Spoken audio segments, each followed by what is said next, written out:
me, I've been laying here for a lot of years, and I keep thinking it says captain up there, and I was a major for a long time, so that leads me to believe that someone thought I would not return from the Civil War and had this made while I was still a captain. But it just irritates the dickens out of me every time I look at it. The other thing is, you know, on most headstones it says, born here, died there, right? Well, this headstone says April 27th, 1825. Now, if you put that together, if I died in 1825, how in the world was I ever in the Civil War? So that actually is my birth date. So this is probably the most messed up headstone in this whole cemetery. And I'm stuck with it. But thank goodness, the saving grace of all of this are the cannonballs. How many people do you know with cannonballs as a headstone? Just one. Me. Exactly. So that is, in today's vernacular, very cool, if I would say so. Now, you didn't come here to hear me complain about my headstone. You came here to learn a little bit about me. So, as the headstone says, I was born in 1825. I was born in Pulteney, which was farm country then and farm country now, except now they grow grapes, and back then they grew wheat and corn and all other kinds of agricultural products. My father was a farmer, of course. He lived in farm country. But unfortunately, when I was less than a year old, he drowned in the Cohocton River. And that was my ticket to poverty, because after that, what was I going to do? I had to take up farming. And back then, when you were 12, 13, 14 years old, you were working. So I took over the farm, and guess what? I was a terrible farmer. And so I ended up with about zero money. So in 1840, I decided to move to the big village of Bath from Pulteney and learn a trade, something that I could actually make some money. And so I decided to learn cabinet making and undertaking. Because if you think about it, a coffin is like a blanket chest in a different shape. So if I could make a cabinet, I could build a coffin. And if I could build a coffin, I might as well provide the rest of the service that an undertaker would do. So as a very young man, I started both of those businesses, and they did very well because it was an area that was underserved in Bath. Now, I joined the First Presbyterian Church, and I met Elizabeth Metcalf. She was a slightly built woman, beautiful, quite frail in many ways, but just a lovely, lovely person. And in 1847, we were married. And we had 3 children. We had John L., James, and Ossie. But we always ended up calling Ossie Kate. And it seems to me that we should have just named her Kate in the first place, because no one ever called her Ossie. But that being said, we had a wonderful marriage. And as John L. got a little bit older, 12, 14 years old, I brought him into my business and changed the name to Stocum and Son. Now, I mentioned that Elizabeth was quite frail, and she was. And she got a flu in 1858, and that went to pneumonia, and back then there was no cure for pneumonia, and so she succumbed to that at age 39. It was heartbreaking. And I thought I could never find another woman to love. But as fate would have it, 2 years later, I met Susan Townsend from Elmira, and we were married. And we had 4 children. We had, let's see if I can list them, it's been a long time. There was Ruby, Robert, Sarah, and Susan. And unfortunately, Sarah got the croup when she was an infant, and she passed away. And Robert and Susan were never really strong children. They were always sick. They always had something wrong with them. And they died at ages 8 and 10, respectively, and they're here. But Ruby was the survivor. Ruby went on to live a long and productive life. In fact, she lived until 1932. So Ruby was my heart. Now, I'm sure you didn't come here to listen to me talk about my personal life. I mean, after all, a man that has 3 cannonballs as a gravestone must have had some military career of note. So let's talk a little bit about that. In 1852, I joined the militia of the 60th of the 27th, shall we say. And that is the New York State Volunteers. And I was a sergeant at the time. But promotions happen, and when my commandant was promoted, I was promoted to a captain. So at that time, I was a captain. In 1852, and well, it would have been 1855 when I became a captain. I ended up dying a major. I want you to remember that. Okay, so I was a captain in the New York Volunteers, and I was also the watchman for the village of Bath. Now, back then, there was no Bath Police Department. There was no Steuben County Sheriff. There was no New York State Police. I was the guy.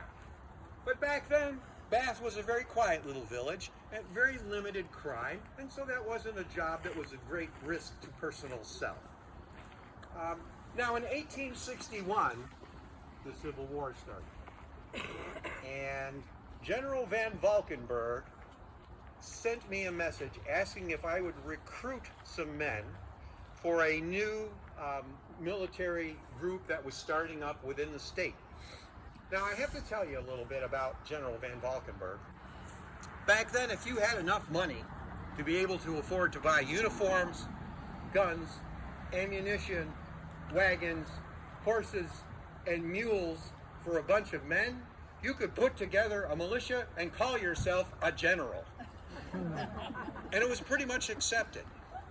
Now, Van Valkenburg, although he looked very nice in his uniform, was not a very good tactician, and he actually was responsible for the unneeded deaths of many men during the Civil War because he was a very crappy general, but he looked good in his uniform. And back then, as I would imagine it is now, money talked. And so at any rate, he was putting together this larger group and asked me to be involved in recruiting, which I was. And I was able to recruit enough men to start Battery E. And I was elected captain because I already was a captain, and I had recruited all of these men. Now, in order to maintain my position as captain, I had to go to Washington, D.C. to War College. Now, although I was a good businessman and I was good with people, I really was not a great student. And so I had to learn tactics and I had to learn gunnery, which I did, but when it came to taking the exam, I failed the exam.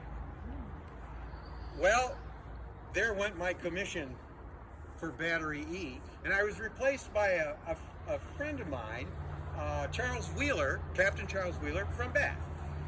Now, I had nothing to do in Washington, D.C. since I was relieved of my command, so I came home and put more energy into my business. But in 1862, President Lincoln called for 300,000 more men. And the way that was going to go was that each northern state was given a quota of men. And that was then broken down in each state by county. And if your county did not meet the quota, there was going to be a draft. Now back then, a draft was not age respective. And by that I mean when they had a draft now, they have a cutoff of 18. But back then, there was no cutoff. They just kept going down the age steps until they had enough bodies to fill the quota. So there was a potential for a 12 or 13 or 14-year-old boy to be drafted, if you will. I did not want to see that happen.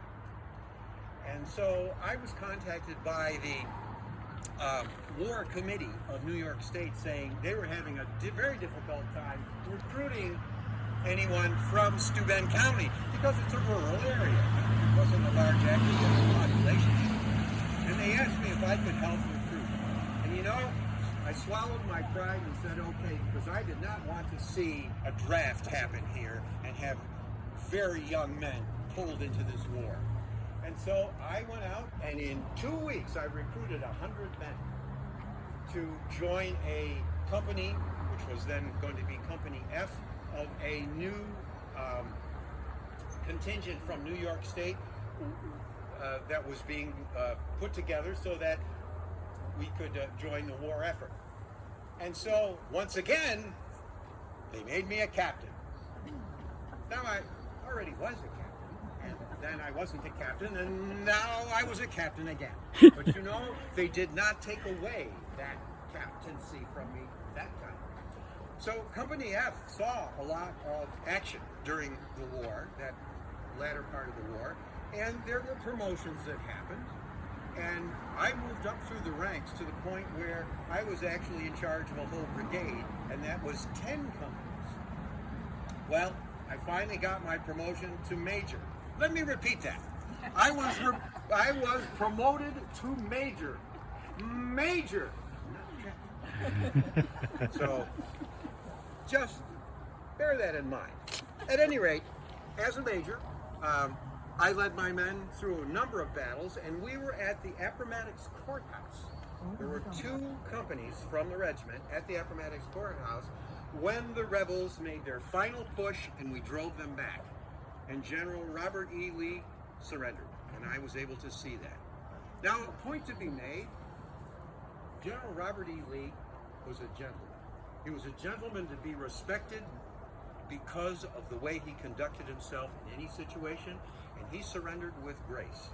And I make that as a point because General Ulysses S. Grant was a very difficult soul to be around, very taken with himself, and anything but a gentleman.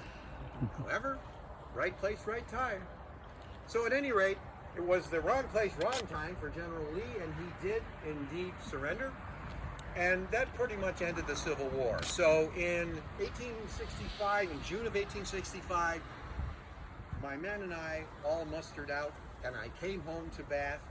And by then, my business was starting to really thrive. I had a very large warehouse that was built next to what is now the Pioneer Cemetery. Well, it was the Pioneer Cemetery back then, too, because it was full of pioneers. And at any rate, that building is gone now, but my funeral directing business also really took off, and I built what back then was known as a morgue. Then it was changed to mortuary, but it actually was at 115 West Morris Street, which is where West Bend and West Morris come together. There's a point there, and it is actually known as Stocum's Point. Well, that building was there for quite a long time, and we centered our undertaking business there, John L., my son and I. And John L. became a certified embalmer, and I, for a long time, was the president of the Steuben County Funeral Directors Association. We had a very thriving business because, you know what, everybody dies, right? And that was what was my logic when I became a cabinet maker and an undertaker, that I would always have business. And we actually had, at one time, we had 3 hearses running at the same time. These were very ornate wagons with jet black horses. Now, unlike many parts of the country, in other parts of the country, there was huge discrimination between men and women. And to some degree, hopefully that's changed now, but back then, there were black hearses for the men, pulled by black horses, gray hearses for the women, pulled by smaller dappled gray horses, and a little white hearse pulled by a white pony for children. And that was very typical throughout the country. I thought, no, I'm going to give everyone the same due respect. And so you got a ride in a big black fancy hearse pulled by jet black horses if you were serviced by Stocum and Sons mortuary. Now, the thing back then was the funerals were not held in a funeral home. They were held in your home. And we provided the transportation for the deceased, and we provided the person to dig the grave and fill the grave back in, and we assisted you in the purchase of a casket or a coffin. So there is a difference, by the way. The coffin's a box. The casket's a very fancy box. And so there's a difference in the price, and the difference in the lining, and the difference in the brass handles on the outside, and so on. Now, speaking of that, the differences, one of the things that I did as a funeral director was when the Grand Army of the Republic put their soldiers and sailors home here in Bath, I became the official undertaker. And I felt it was important to have my fellows in arms given a respectful burials with all of the military orders that went with it. And so I made a commitment to myself that I was going to do that for the rest of my life. Now, in order to maintain that, you know, the federal government has to put things out on bid, and so there were always people bidding for that job, and I had to undercut them. And toward the end of my career, I was donating the caskets because, you know, I was doing everything on the cheap, if you will. But on every casket, I had a little brass plaque that said, "Our comrade," because it was important for me to recognize the sacrifices that those veterans made. And if they ended up in that home, it was because they had nowhere else to go. And so the last thing I could do for them was to give them a respectful burial. And in the course of my career, I buried a little over 2,000 veterans from that home. And for that, I felt very good. Now, it wasn't all about burials and furniture. I mean, my furniture business was thriving. I built every kind of furniture you can imagine. I didn't. I had people working for me by then, and both commercial and for the home. And we also made, of course, caskets and coffins for other funeral directors as well. So it was a thriving business. I had a lot of money to spend by then. I was kind of like Van Valkenburg, except I did not want to make myself a general. And I thought I better make some investments. And so I bought some land on Cupel Lake and built a 3-story hotel. Named it after my daughter Ruby. I called it Ruby Cottage. And next door, I built a home for myself and called it Stocum's house. Pretty original, huh? Well, at any rate, that hotel instantly became a thriving business because there were people who wanted to spend their summers on Cupel Lake. And so what happened then was I had a steam-driven yacht, if you will, that I would take people from Hammondsport, bring them right to Ruby's Cottage, and it was just a wonderful business. Well, about 10 years later, I decided to sell it. There was a gentleman from Elmira by the name of Simon Rathbone who wanted to buy it, and he did. Well, he thought he better rebrand it. He didn't want it to be Ruby's Cottage because people would think of John Stocum every time somebody said Ruby's Cottage, and he wanted them to think of him instead. So he renamed it Snug Harbor. And do you know that has been a thriving business since I built it in 1889 until this very day. And still named Snug Harbor. So I lived what I call a very fruitful and a very exciting life. And in February of 1905, I died. And they planted me here, under the wrong. So when you drive by and you peek in between those two brick pillars, and you see these 3 cannonballs, you think to yourself, that is major. John Stocum. Thank you very much. I'm done.